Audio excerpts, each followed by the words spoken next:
या अय्युहल्लज़ीना आमनू उदखुलू फिस्सिल्मि काफ़ा।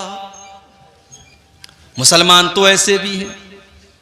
25 दिसंबर की रात आई, फेसबुक के ऊपर नाम के साथ खान लगा हुआ है, नाम के साथ अंसारी लगा हुआ है, नाम के साथ शेख लगा हुआ है, नाम के अंदर मोहम्मद और अहमद लगा हुआ है, इस्लामी नाम है। मुसलमान घराने से ताल्लुक रखने वाला लड़का और लड़की आज फेसबुक के ऊपर आज लोगों को क्रिसमस की मुबारकबाद दे रहा है।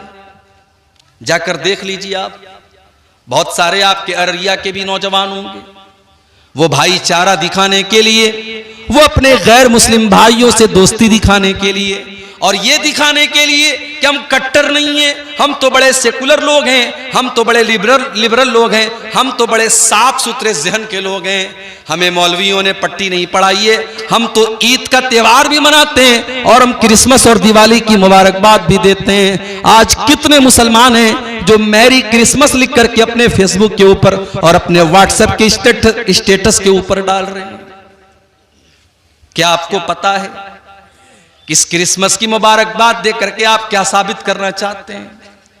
हमारे वो ईसाई भाई जो क्रिसमस का त्योहार मनाते हैं, कभी आपने मालूम किया कि वो क्रिसमस क्यों मनाते हैं? उनका यह अकीदा है कि आज ही के दिन हजरत ईसा पैदा हुए, लेकिन माफ कीजिए, हम तो ईसा अलैहिस्सलाम को अल्लाह का बंदा मानते हैं, अल्लाह का रसूल मानते हैं, मगर ईसाई से आप जा करके पूछो तुम ईसा को क्या मानते हो, तो वो कहता है कि Jesus is son of God. वो जवाब देगा Jesus is son of God, वो कहेगा कि ईसा मसीह तो अल्लाह के बेटे हैं, अल्लाह ने नऊजुबिल्लाह अपने बेटे को ईसा बना करके दुनिया में भेजा। मेरे प्यारे साथियों, इसका मतलब यह हुआ कि क्रिसमस मनाने वाला यह अकीदा रखता है कि आज के दिन अल्लाह ताला का बेटा पैदा हुआ, और इससे बड़ी गाली अल्लाह के नजदीक कोई नहीं है। शराब पीने वाला, ज़िना करने वाला, चोरी करने वाला, कत्ल करने वाला उतना बड़ा पाप नहीं करता है जितना बड़ा पाप अल्लाह ताला के लिए किसी को बेटा बनाने वाला करता है। इसीलिए अल्लाह ताला ने कुरान की सबसे छोटी सूरत में हमको ये अकीदा सिखा दिया, और इस सूरत का नाम सूरह इखलास भी रखा गया, और इस सूरत को 1/3 कुरान के बराबर भी करार दिया गया। कुल हुवल्लाहु अहद अल्लाहुस समद लम यलिद वलम यूलद वलम यकुल लहू कुफुवन अहद। ऐ नबी, आप ऐलान कर दीजिए अल्लाह एक है, अल्लाहुस समद, अल्लाह बेनियाज है, अल्लाह को किसी के सहारे की जरूरत नहीं है, अल्लाह को किसी की मदद की जरूरत नहीं है। लम यलिद वलम यूलद, न तो उसने किसी को जन्म दिया है, न उसको किसी ने जन्म दिया है, न उसका कोई बेटा है, न वो किसी का बेटा है। वलम यकुल लहू कुफुवन अहद, और उसके बराबर और उसका हमसर भी कोई नहीं है। ये अकीदा है हमारा। हमारे यहाँ 4 साल के बच्चे को सूरह इखलास याद होती है। जो सूरह इखलास को याद करेगा और सूरह इखलास का मतलब समझेगा, वो फेसबुक के ऊपर मैरी क्रिसमस नहीं लिख सकता, वो क्रिसमस की मुबारकबाद नहीं दे सकता, जिसने ये अकीदा बचपन से पढ़ा हो, लम यलिद वलम यूलद, कि अल्लाह का कोई बेटा नहीं, अल्लाह किसी का बेटा नहीं, वो क्रिसमस की मुबारकबाद नहीं दे सकता। मगर अफसोस तो इसी बात का है मेरे भाई, हमने जलसे तो बहुत कराए सीमांचल में, शायद साल भर में अगर हम गिनती करेंगे तो आपके अररिया के अंदर कम से कम कई 100 जलसे होते होंगे। आपने जलसा तो करा लिया, हजारों की पब्लिक तो आपने इकट्ठा कर ली, मगर दीन का इल्म क्या है, माफ कीजिए, ये आपके पास इसकी कोई नॉलेज नहीं है। दीन के इल्म के नाम पर आप जीरो हैं। जलसा भी आप सुनते हैं तो मनोरंजन के लिए, तकरीरें सुनने के लिए आते हैं तो इंटरटेनमेंट के लिए, जो जितना आपको हंसा दे, जो जितना आपकी आंखों में आंसू दिला दे, जो आपके मन की बातें कर दे, जो आपके जज्बात के साथ खेल ले, उससे बेहतरीन कोई शायर नहीं, उससे बेहतरीन कोई मुकर्रिर नहीं, उससे ज्यादा महबूब आपके नजदीक कोई नहीं। आपने तो जलसों को भी इंटरटेनमेंट का जरिया बना दिया। मेरी बातें बुरी लगे लगती रहे, मैं परवाह नहीं करता। मैं हर जलसे में और तकरीर में, सीमांचल के जलसों में ये बात कहता हूं कि आप अपने जलसों की दशा को बदलिए, आप अपने जलसों की हालत को बदलिए। मैं फिर से आपको कुरान के दूसरे पारे की वो आयत याद दिला रहा हूं, या अय्युहल्लज़ीना आमनू उदखुलू फिस्सिल्मि काफ़ा, ऐ ईमान वालो तुम इस्लाम के अंदर पूरे के पूरे दाखिल हो जाओ। अभी तो 25 दिसंबर की रात खत्म हुई, 4-5 दिन के बाद 31 की नाइट आएगी, 31 दिसंबर की रात आएगी।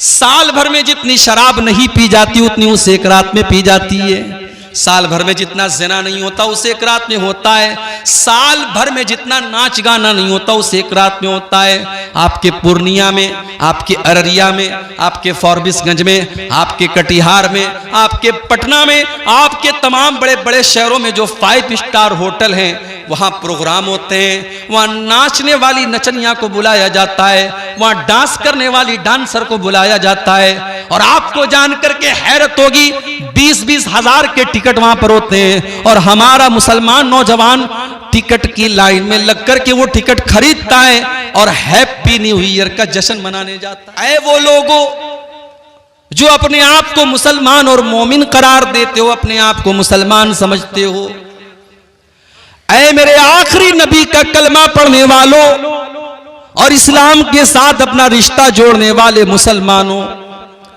या अय्युहल्लज़ीना आमनू, ऐ ईमान वालो, उदखुलू फिस्सिल्मि काफ़ा, तुम इस्लाम के अंदर पूरे के पूरे दाखिल हो जाओ। तुम आधे अधूरे मुसलमान न बनो, तुम सिर्फ नमाज पढ़ने वाले मुसलमान न बनो, तुम सिर्फ दाढ़ी रखने वाले मुसलमान न बनो, तुम सिर्फ शक्ल सूरत वाले मुसलमान न बनो। उदखुलू फिस्सिल्मि काफ़ा, तुम इस्लाम के अंदर पूरे के पूरे दाखिल हो जाओ।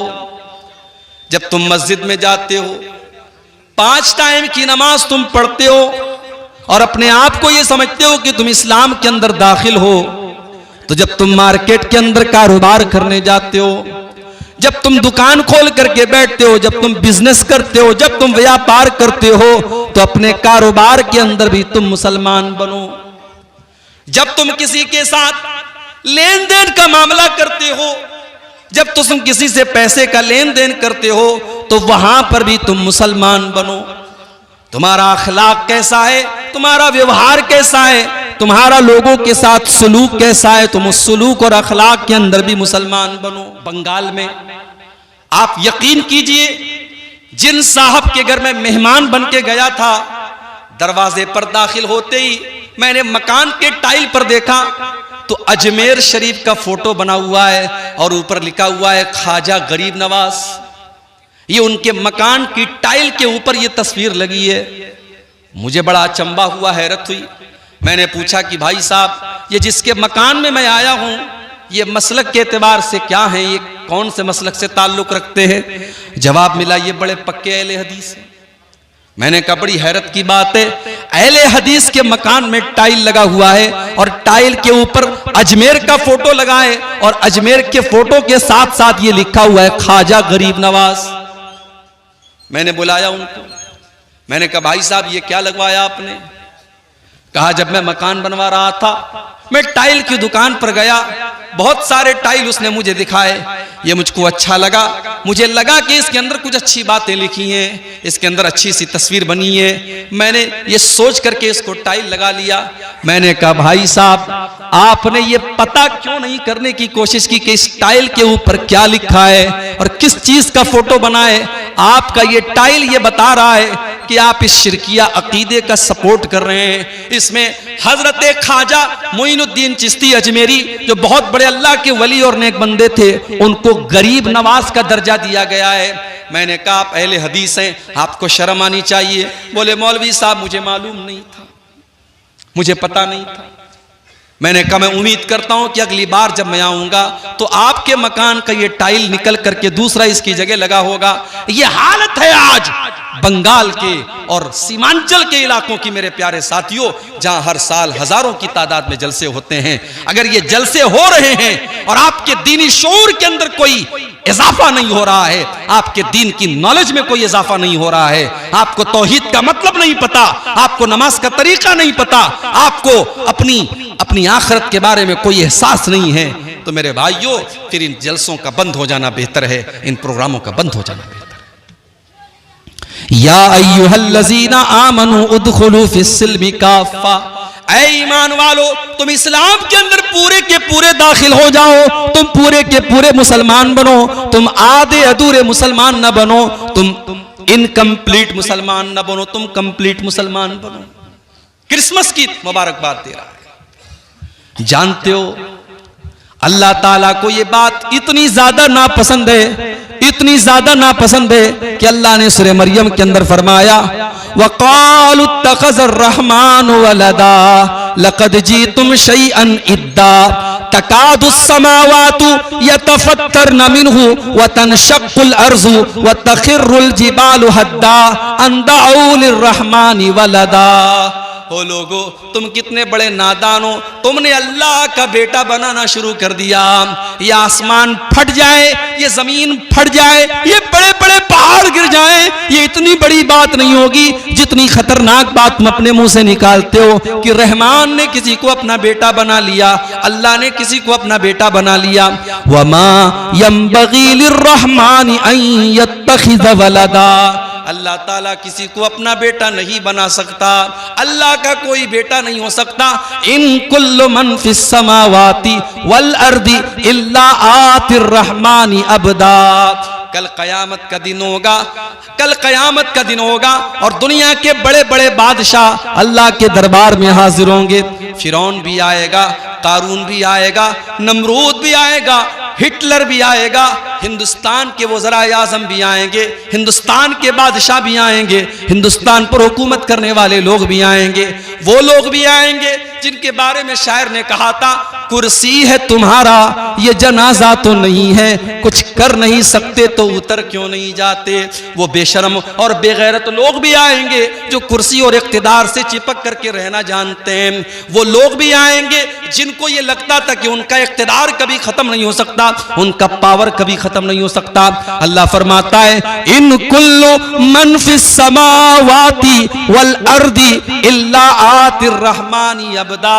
जमीन व आसमान में जितने लोग हैं सबके सब अल्लाह की बारगाह में आएंगे और अल्लाह के बंदे बन करके आएंगे। नमरूद भी अल्लाह का बंदा बन करके आएगा, कारून भी अल्लाह का बंदा बन करके आएगा, फिरौन भी अल्लाह का बंदा बन करके आएगा, अबू जहल और अबू लहब भी अल्लाह का बंदा बन करके आएगा। लोगों पर अत्याचार करने वाले और जुल्म करने वाले हाकिम और बादशाह और मिनिस्टर भी अल्लाह की बारगाह में अल्लाह के बंदे बन करके आएंगे। जब सब अल्लाह के बंदे हैं तो अल्लाह का बेटा किसी को करार देना ये दुनिया का बहुत बड़ा पाप है और क्रिसमस मनाने वाला यही काम कर रहा है। क्रिसमस मना रहा है हमारा मुसलमान।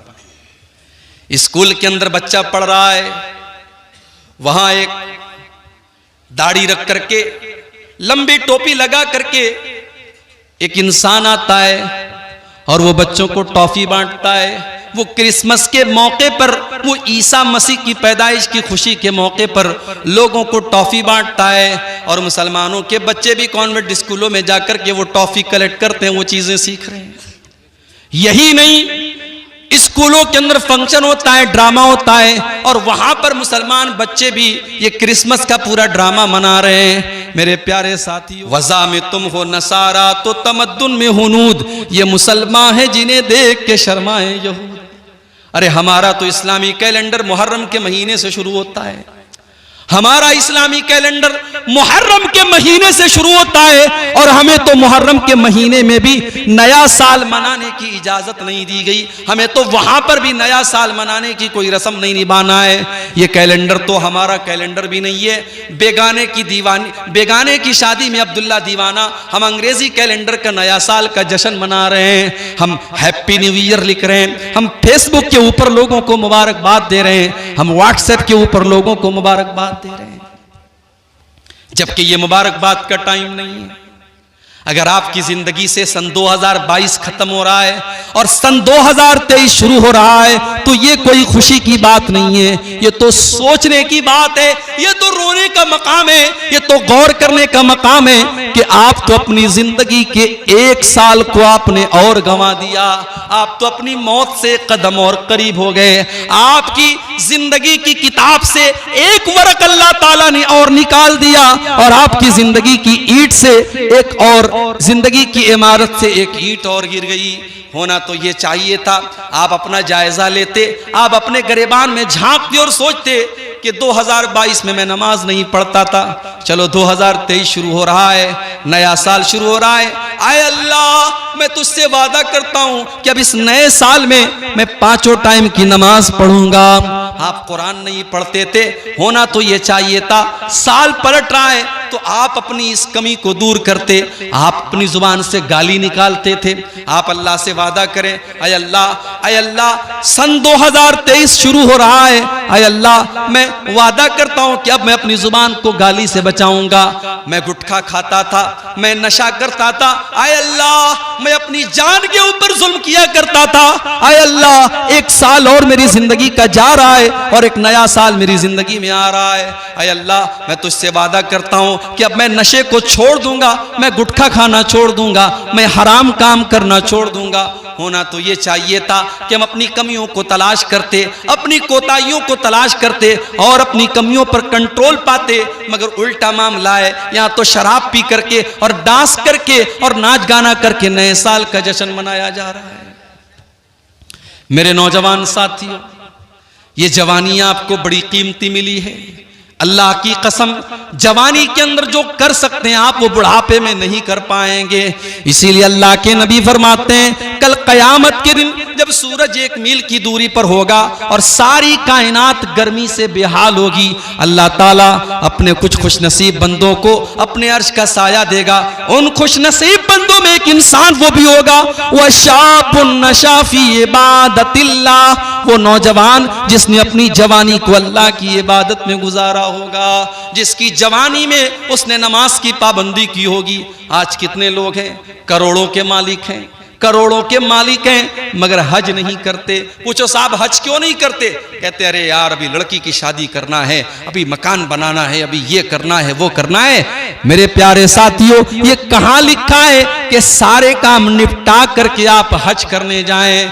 आपके पास अगर माल है, पैसा है, दौलत है, तो आपके ऊपर हज फर्ज हो चुका है। अल्लाह ताला के यहाँ आप ये कह करके अपना दामन नहीं बचा पाएंगे, हमारी तो बेटी की शादी नहीं हुई थी, हमारा तो मकान नहीं बना था, हमारा तो ये काम नहीं हुआ था। अगर आपके पास इतना माल है कि आप अल्लाह के घर का हज कर सकते हैं, तो जिंदगी में हज करना फर्ज है। जितना मुमकिन हो, जितना जल्दी मुमकिन हो उतना जल्दी हज कर लीजिए आप। जिंदगी और मौत का कोई भरोसा नहीं है मेरे भाई। बेचारा कोरोना परेशान था, अभी वो आकर के गया था, फुटबॉल का इतना बड़ा वर्ल्ड कप मैच हुआ, लाखों करोड़ों लोगों ने मैच देखा, कोरोना नहीं था। संडे को फुटबॉल का फाइनल मैच था, संडे तक कोरोना नहीं था, बुध से कोरोना शुरू हो गया। और अब भारत में भी जो खबरें आ रही हैं, अल्लाह बस हम सब की हिफाजत करे। लोगों की कमर पिछले लॉकडाउन में ऑलरेडी टूट चुकी है, अल्लाह किसी और लॉकडाउन से हम सब की हिफाजत करे मेरे भाइयों। लेकिन हालात ये हैं कि कोरोना फिर से लौट रहा है। एक ऐसे दौर में हम और आप जिंदगी गुजार रहे हैं जहां जिंदगी और मौत का कोई भरोसा नहीं है। मौत एक कदम की दूरी पर है हमसे और आपसे। कब आपकी बाइक का बैलेंस डिसबैलेंस हो जाए, कब आपकी कार का एक्सीलेटर काम करना बंद कर दे, कब आपकी कार का ब्रेक फेल हो जाए, कब आपके साथ कोई हादसा हो जाए, कब कौन सी बीमारी आए और आपको आपका काम खत्म कर दे। मेरे प्यारे साथियों, इंसान की जिंदगी पानी का बुलबुला है, अल्लाह ताला का फैसला आता है और इंसान इस दुनिया से चला जाता है। बड़े बड़े ताकत वाले लोगों की ताकत खत्म हो जाती है, जिनकी दौलत का पर उनको बड़ा नाज था, जिनको अपनी ताकत पर बड़ा नाज था, जिनको अपनी प्रॉपर्टी पर बड़ा नाज था, जैसे उनका इंतकाल होता है, उनकी मौत होती है, उनकी सांसें उखड़ती हैं, सारा माल तो दूसरों का हो जाता है, सारी प्रॉपर्टी तो दूसरों की हो जाती है और अपने साथ वो 1 पैसा भी कब्र में लेकर के नहीं जा सकता। ब्रांडेड करने वाले और ब्रांडेड कपड़ा पहनने वाले भी मरने के बाद उनका कपड़ा उनके कमरे में पड़ा है और कोई उनके कपड़े को पहनने वाला नहीं है। अपनी 4 व्हीलर गाड़ी में, अपनी फॉर्च्यूनर गाड़ी में सारे गांव में अपनी धाक जमा करके चलने वाला जब इंतकाल हो जाता है, जब मौत हो जाती है, तो 4 लोगों के जनाजे, 4 लोगों के कंधे पर उसका जनाजा जाता है। इतना बेबस हो जाता है, इतना कमजोर हो जाता है कि 4 लोगों के सहारे वो कब्रिस्तान जाता है। वो अपने पैरों से चल करके कब्रिस्तान भी नहीं जा सकता। कब्रिस्तान पहुंचता है, जनाजे की नमाज होती है, उसको कब्र में उतारा जाता है। उसका बेटा रो रहा है, उसकी बीवी रो रही है, उसके घर वाले रो रहे हैं, मगर कोई ये कहने को तैयार नहीं है। बेटा एक बार भी नहीं कहता है मुझे अपने अब्बा से बड़ी मोहब्बत थी, मेरे अब्बा की बॉडी को रहने दो। बीवी एक बार भी नहीं कहती मुझे अपने शौहर से बहुत प्यार है, मेरे शौहर की डेड बॉडी को रहने दो। 24 घंटे से ज्यादा कोई उसकी डेड बॉडी को रखने के लिए तैयार नहीं है। कोई रखता है क्या? 24 घंटे से ज्यादा कोई डेड बॉडी को रखने के लिए तैयार नहीं है मेरे भाई। इतना बेवैल्यू है, इतना वैल्यूलेस है इंसान। उसकी औकात तब पता चलती है जब उसको मौत आती है। जिंदगी में जो नहाने जाता था जाड़े के मौसम में, तो गीजर ऑन करके नहाता था, गरम गरम पानी से नहाता था, अपने पसंदीदा शैम्पू से अपने बालों को धोता था, अपने पसंदीदा साबुन को अपने बदन पे लगाया करता था, अपने चेहरे पर एक खास कंपनी का फेस वॉश लगाया करता था। आज इतना बेबस और कमजोर हो चुका है, आज मर चुका है, और आज वो ये भी नहीं कह सकता कि है मुझे नहलाने वाले, मैं तो गर्म पानी से नहाया करता था, तो मुझे ठंडे पानी से क्यों नहला रहा है? मैं तो डब साबुन से नहाया करता था, तू तो साबुन भी नहीं इस्तेमाल कर रहा है। मैं तो फला कंपनी का शैम्पू लगाया करता था, तू मुझे वो शैम्पू क्यों नहीं लगा रहा है? आज इतना बेबस है, इतना कमजोर है, आज दूसरे लोग उसको नहला रहे हैं, उसके बदन से कपड़े उतार रहे हैं, उसको नंगा करके उसको नहला रहे हैं। इतना बेबस है, इतना कमजोर है।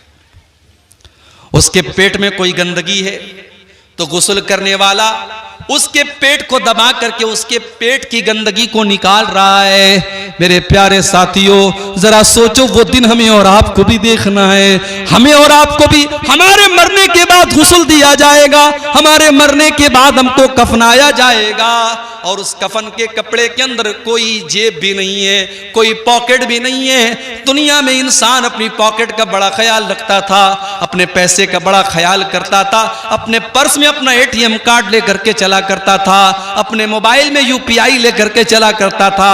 आज कब्र में जा रहा है, कोई ATM कार्ड उसके काम आने वाला नहीं है, कोई UPI और फोन पे उसके काम आने वाला नहीं है। आज खाली हाथ वो दुनिया से जा रहा है। कब्रिस्तान पहुंचा, कब्र में उतारा जा रहा है। बेटों ने भी मिट्टी दे करके हाथ झाड़ दिया, घर वालों ने भी, भाइयों ने भी मिट्टी दे करके हाथ झाड़ दिया। गोया के सबने हाथ झाड़ करके ये पैगाम दे दिया कि हम यहां तक तो आपके काम आ गए, अब आगे आप जाने और आपके आमाल जाने। इसीलिए अल्लाह के प्यारे नबी फरमाते हैं, यतबउल मय्यत सलासतुन, जब इंसान का इंतकाल होता है तो 3 चीजें उसके साथ होती हैं, मालुहु व अहलुहु व अमलुहु। एक तो उसका माल होता है, एक उसके घर वाले होते हैं, और एक उसका अमल होता है। अल्लाह के नबी फरमाते हैं कि माल तो मरते ही दूसरों का हो जाता है। हाय हाय, ये सूद ब्याज का धंधा करता था, ये रिश्वत खाता था, ये हराम खोरी करता था, ये माल हड़पने के चक्कर में रहता था, लेकिन आज जैसे ही इसका इंतकाल होता है, इसका माल तो दूसरों का हो जाता है, ये अपने साथ तो एक पैसा भी लेके नहीं जाता है।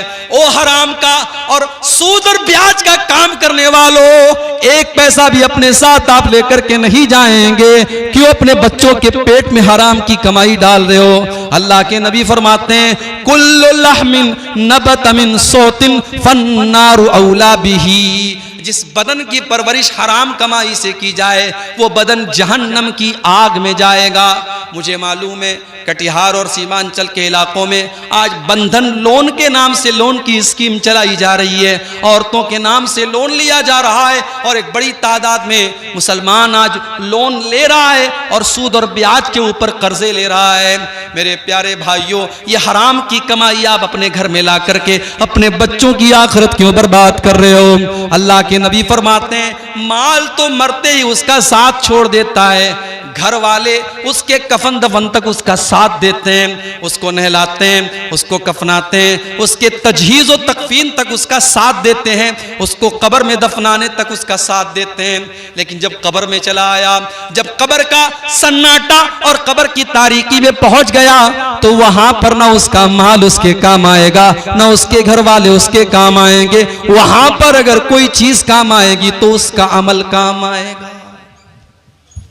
हम तो इतने कठोर दिल हो गए, हम तो इतने सख्त दिल हो गए कि आज अपने मुर्दों को मिट्टी देते वक्त भी हमारी आंख में डर नहीं होता, हमारे दिल में डर नहीं होता। हम कब्रिस्तान जाने के बाद भी हंसते रहते हैं, हम मुर्दों को दफनाने के टाइम भी हंसते रहते हैं। मेरे प्यारे साथियों, जब कब्रिस्तान जाया करो, जब किसी की कब्र को देखा करो तो सोचा करो कि वो अंजाम आपका भी होने वाला है। आज अब्दुल गफ्फार साहब के चाहने वाले बहुत हैं। आज तकरीर के बाद बहुत से नौजवान मेरे पास आते हैं, शेख साहब एक सेल्फी आपके साथ लेना है, शेख साहब एक फोटो आपके साथ लेना है। बहुत सारे लोग बड़ी मोहब्बत के साथ आकर के कहते हैं शेख साहब आज तक आपको वीडियो में देखा था, आज पहली बार आपको असली में देख रहा हूं। बड़ी मोहब्बत करते हैं लोग, बड़ी बड़ी बड़ी बातें करते हैं। मगर जब मैं कब्र में जाऊंगा, जब अल्लाह के यहाँ मेरी नेकियां कम पड़ जाएंगी, मेरे गुनाह ज्यादा पड़ जाएंगे, मुझे कोई चाहने वाला और मुझसे मोहब्बत का कोई दावा करने वाला न कब्र में मेरे काम आएगा न आखिरत में मेरे काम आएगा। मेरे चाहने वालों की बात छोड़ दो मेरे भाई, मेरी बीवी मेरे काम नहीं आएगी, मेरे बच्चे मेरे काम नहीं आएंगे, मेरे माँ बाप मेरे काम नहीं आएंगे। अल्लाह ने कुरान में नक्शा खींचा, यौमा यफिरुल मरउ मिन अखी व उम्मिही व अबी व साहिबतिही व बनी। कयामत के दिन इंसान अपनी माँ को देख करके भागेगा, अपने बाप को देख करके भागेगा, अपनी बीवी को देख करके भागेगा, अपने बच्चों को देख करके भागेगा। कयामत का दिन तो इस कदर नफ्सी नफ्सी का आलम होगा कि अल्लाह ने कुरान के 29वें पारे में फरमाया, यवद्दुल मुजरिमु लौ यफ्तदी मिन आदाबि यौमिज़िन बिबनी व साहिबतिही व अखी।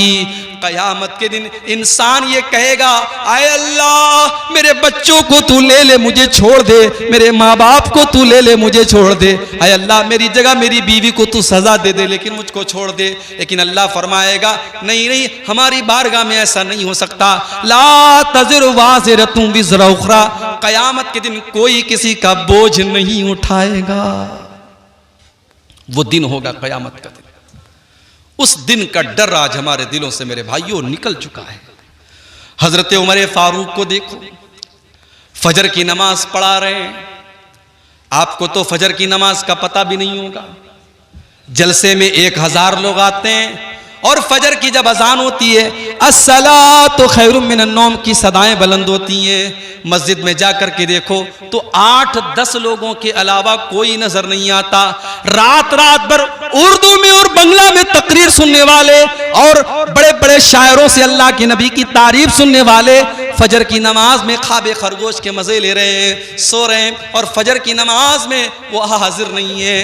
मेरे प्यारे साथियों, मेरे प्यारे साथियों, नमाज के बगैर आप इस्लाम का तसव्वुर भी कैसे कर सकते हैं? उमर फारूक मुसलमानों के खलीफा हैं और फजर की नमाज पढ़ा रहे हैं, फजर की नमाज पढ़ा रहे हैं और आगे की सफ में, पहली सफ में अबू लूलू फिरोज नाम का एक आदमी जो पारसी मजहब का मानने वाला है, मुसलमान नहीं है, पारसी मजहब का मानने वाला है। हजरत उमर के खिलाफ उसके दिल में दुश्मनी है। वो खंजर लेकर के आया है और पहली सफ में वो शामिल है और उसका मकसद हजरत उमर के ऊपर अटैक करना है। जैसे ही हजरत उमर ने नमाज शुरू की, वो आगे बढ़ा, उसने हजरत उमर के ऊपर अटैक किया और हजरत उमर के नाफ के पास उसने हमला किया। खून की धार बहने लगी, हजरत उमर तड़प करके मुसल्ले के ऊपर गिर जाते हैं, लेकिन नमाज नहीं रुकती है, नमाज नहीं रुकती है। हजरत उमर मुसल्ले पर गिरने के पहले अपने ठीक पीछे अब्दुर्रहमान इब्न औफ का हाथ पकड़ करके उनको आगे बढ़ाते हैं। हजरत उमर फारूक नीचे तड़प रहे हैं, उनके पेट से खून बह रहा है, मगर नमाज नहीं रुकी है, मुसलमानों की नमाज जारी है, कंटिन्यू है। अबू लुलू ने हजरत उमर के ऊपर हमला किया, उसके बाद 3-4 और लोगों के ऊपर भी उसने हमला किया, और जब उसको ये लगा कि अब वो पकड़ लिया जाएगा, उसने खुद के ऊपर हमला करके सुसाइड भी कर लिया। ये सारा मामला पहली सफ में हो रहा।